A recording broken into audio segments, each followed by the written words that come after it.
Chers compatriotes, nous ne laisserons pas cette tentative de manipulation aboutir.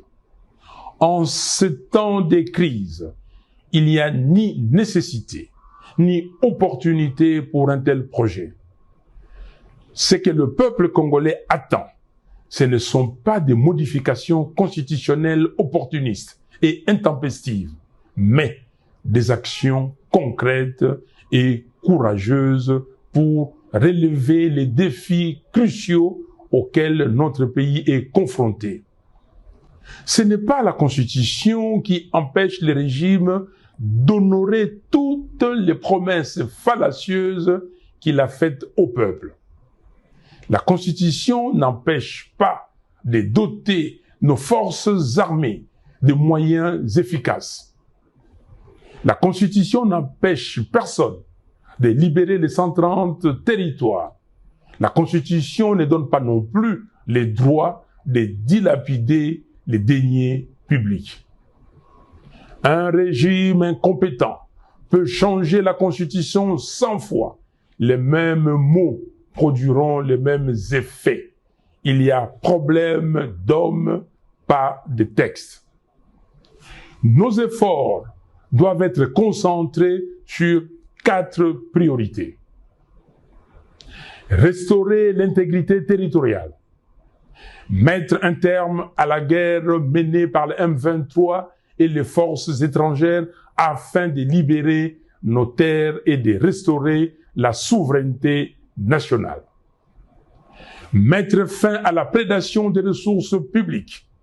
Réduire les trains de vie excessifs des institutions et mobiliser les fonds nécessaires pour renforcer notre armée, financer des infrastructures essentielles et améliorer les conditions de vie des Congolais.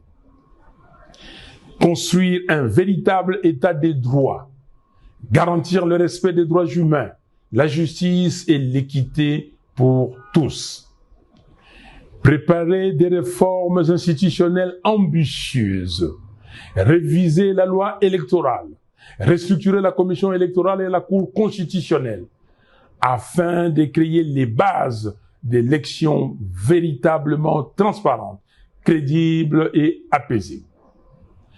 Voilà pourquoi, chers compatriotes, je réitère mon appel à nos pères spirituels pour réunir, dans le cadre du processus de Kinshasa, toutes les parties prenantes autour du thème « Vérité, réconciliation, cohésion nationale » afin d'œuvrer pour un Congo libre, fort, digne et prospère. Nous appelons la SADC, l'Union africaine et les Nations unies à soutenir le processus de Kinshasa pour faire avancer celui de Luanda. J'exige la libération de Jamal Kabound, Seth Kikouni, Mike Mukebai, Jackie Ndala, du député provincial Alain Siwako, du député honoraire Jean-Paul Ngangondi, des militants pro-démocratie, Delgate Idengo, Mwamicho Ndungo King, Fiston Isambiro, Jimmy Nziali, Zarko Sefo, des 3 membres de l'ESID et de tous les autres prisonniers d'opinion. Le régime doit cesser les intimidations et les arrestations arbitraires. Peuple congolais, comme en janvier 2015, mobilisons-nous pour dire non au changement de la Constitution, non à la présidence à vie en RDC. Je demande instamment à M. Félix Tshisekedi de cesser le mensonge, la manipulation et la démagogie. Congolaises et Congolais, très chers compatriotes, en ce 30 décembre 2024, je tiens à vous adresser mes vœux le plus sincères de paix, de bonheur et de prospérité pour l'année 2025. Que Dieu bénisse chacun de vous, qu'il illumine le Congo de sa lumière pour que nous retrouvions enfin la paix, la sécurité et la dignité. Soyons unis et déterminés pour relever notre pays.